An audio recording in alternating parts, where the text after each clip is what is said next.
Welcome to the Slop Temple. We pray this video helps. You'll first verify prerequisites: battery, discoverability, and proximity. Now open Bluetooth settings on both devices. Once done, put the accessory into pairing mode. Hold its button until LED blinks.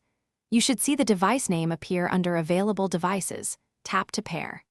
If a PIN prompt appears, enter the shown code or 0000/1234. Doing this establishes the initial link, so subsequent network services can use the Bluetooth channel reliably. Once paired, configure the connection role and profile so services work correctly.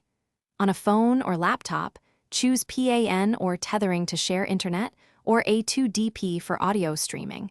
Make sure you enable the profile on both ends. On computers, open adapter settings and set Bluetooth as a network interface where required. If the devices fail to negotiate profiles, update drivers or firmware. This fixes protocol mismatches and restores the expected service negotiation without repairing. Complete the setup by testing the intended function, stream audio, browse web pages, or send files so you confirm stability.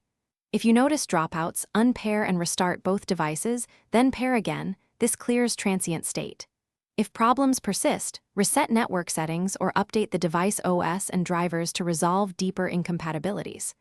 One key troubleshooting tip: check for active Wi-Fi channels or USB 3. Zero interference and move devices or change channels, because physical interference often.